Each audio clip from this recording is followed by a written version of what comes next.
Tome 1, module 7. Pluralité des mondes habités.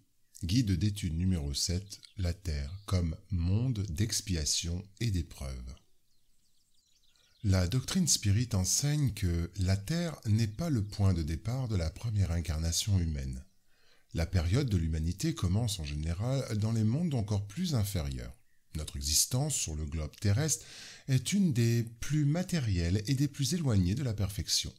La Terre appartient à la catégorie des mondes d'expiation et d'épreuve. C'est pourquoi l'homme y est en but à tant de misère. On s'étonne de trouver sur la Terre tant de méchanceté et de mauvaises passions, tant de misère et d'infirmité de toutes sortes. Et l'on en conclut que l'espèce humaine est une triste chose. Ce jugement provient du point de vue borné où l'on se place et qui donne une fausse idée de l'ensemble. Il faut considérer que sur la Terre, on ne voit pas toute l'humanité, mais une toute petite fraction de l'humanité. En effet, l'espèce humaine comprend tous les êtres doués de raison qui peuplent les innombrables mondes de l'univers. Or, qu'est-ce que la population de la Terre auprès de la population totale de ces mondes ? Bien moins que celle d'un hameau par rapport à celle d'un grand empire. La situation matérielle et morale de l'humanité terrestre n'a plus rien qui étonne, si l'on se rend compte de la destination de la Terre et de la nature de ceux qui l'habitent. On se ferait des habitants d'une grande cité une idée très fausse si on les jugeait par la population des quartiers infimes et sordides. Dans un hospice, on ne voit que les malades ou des estropiés. Dans un bagne, on voit toutes les turpitudes, tous les vices réunis. Dans les contrées insalubres, la plupart des habitants sont pâles, malingres et souffreteux. Eh bien, qu'on se figure la Terre comme étant un faubourg, un hospice, un pénitencier, un pays malsain, car elle est à la fois tout cela, et l'on comprendra pourquoi les afflictions l'emportent sur les jouissances, car on n'envoie pas à l'hospice les gens qui se portent bien, ni dans les maisons de correction ceux qui n'ont point fait le mal, et ni les hospices ni les maisons de correction ne sont des lieux de délices. Or, de même que dans une ville, toute la population n'est pas dans les hospices ou dans les prisons, toute l'humanité n'est pas sur la terre. Comme on sort de l'hospice quand on est guéri et de la prison quand on a fait son temps, l'homme quitte la terre pour des mondes plus heureux quand il est guéri de ses infirmités morales. La supériorité de l'intelligence chez un grand nombre de ses habitants indique qu'elle n'est pas un monde primitif destiné à l'incarnation d'esprits à peine sortis des mains du Créateur. Les qualités innées qu'ils apportent avec eux sont la preuve qu'ils ont déjà vécu et qu'ils ont accompli un certain progrès. Mais aussi, les vices nombreux auxquels ils sont enclins sont l'indice d'une grande imperfection morale. C'est pourquoi Dieu les a placés sur une terre ingrate pour y expier leurs fautes par un travail pénible et par les misères de la vie jusqu'à ce qu'ils aient mérité d'aller dans un monde plus heureux. Remarquons cependant, comme le signale Emmanuel, que la capacité intellectuelle de l'homme terrestre est très réduite face au pouvoir élevé de la personnalité spirituelle indépendante des liens de la matière. Les liens de la réincarnation sont comme un abat-jour sur toutes les conquêtes antérieures de l'esprit réincarné. Dans cette pénombre résident de vagues souvenirs, des vocations innées, de nombreuses expériences, des valeurs naturelles et spontanées que vous appelez subconscient. L'homme commun est une représentation partielle de l'homme transcendant qui réintégrera ses acquisitions du passé après avoir accompli l'épreuve ou la mission exigée par sa condition morale selon le mécanisme de la justice divine. L'incapacité intellectuelle de l'homme physique a son origine dans sa propre situation, caractérisée par la nécessité d'épreuves amères. Le cerveau humain est un appareil fragile et déficient où l'esprit en chute doit valoriser ses réalisations par le travail.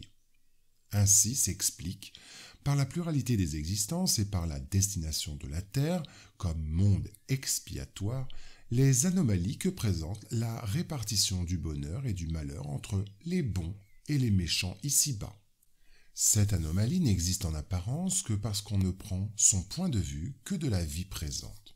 Mais si l'on s'élève par la pensée de manière à embrasser une série d'existences, on verra qu'il est fait à chacun la part qu'il mérite, sans préjudice de celle qui lui est faite dans le monde des esprits et que la justice de Dieu n'est jamais interrompue. Toute la souffrance endurée sur terre n'est pas due à l'expiation d'une faute donnée commise dans des incarnations antérieures. Ce sont souvent de simples épreuves choisies par l'esprit pour achever son épuration et hâter son avancement. Ainsi, l'expiation sert toujours d'épreuve, mais l'épreuve n'est pas toujours une expiation. Mais épreuve ou expiation, ce sont toujours les signes d'une infériorité relative, car ce qui est parfait n'a plus besoin d'être éprouvé. Un esprit peut donc avoir acquis un certain degré d'élévation, mais voulant avancer encore, il sollicite une mission, une tâche à remplir, dont il sera d'autant plus récompensé s'il en sort victorieux. Pour que les hommes soient heureux sur la terre, il faut qu'elle ne soit peuplée que de bons esprits incarnés et désincarnés qui ne voudront que le bien. Ce temps étant arrivé, une grande émigration s'accomplit en ce moment parmi ceux qui l'habitent, ceux qui font le mal pour le mal et que le sentiment du bien ne touche pas, n'étant plus dignes de la terre transformée, en seront exclus parce qu'ils y apporteront de nouveau le trouble et la confusion et seraient un obstacle au progrès. Ils iront expier leur endurcissement, les uns dans des mondes inférieurs, tandis que les autres chez des races terrestres arriérées qui seront l'équivalent de mondes inférieurs où ils porteront leurs connaissances acquises et qu'ils auront pour mission de faire avancer. Ils seront remplacés par des esprits meilleurs qui feront régner entre eux la justice, la paix et la fraternité. La terre, au dire des esprits, ne doit point être transformée par un cataclysme qui anéantirait subitement une génération. La génération actuelle disparaîtra graduellement, mais la nouvelle lui succédera de même sans que rien soit changé à l'ordre naturel des choses. Tout se passera donc extérieurement, comme d'habitude, avec cette seule différence, et cette différence est capitale, qu'une partie des esprits qui s'y incarnaient ne s'y incarneront plus. Dans un enfant qui naîtra, au lieu d'un esprit arriéré et porté au mal, qui s'y serait incarné, ce sera un esprit plus avancé et porté au bien. Ainsi, le bien régnera sur la terre quand, parmi les esprits qui viennent l'habiter, les bons l'emporteront sur les mauvais. Alors, ils y feront régner l'amour et la justice, qui sont la source du bien et du bonheur. C'est pour le progrès moral et pour la pratique des lois de Dieu que l'homme attirera sur la terre les bons esprits, et qu'il en éloignera les mauvais. Mais les mauvais ne la quitteront que lorsqu'ils en auront banni l'orgueil et l'égoïsme. Ainsi, nous touchons au moment de la transformation morale de l'humanité et de l'ascension naturelle de la Terre dans la hiérarchie des mondes. Elle, la transformation, s'accomplira par l'incarnation des esprits meilleurs qui constitueront sur la terre une nouvelle génération. Alors, les esprits des méchants que la mort moissonne chaque jour et tous ceux qui tentent d'arrêter la marche des choses en seront exclus, car ils seraient déplacés parmi les hommes de bien dont ils troubleraient la félicité.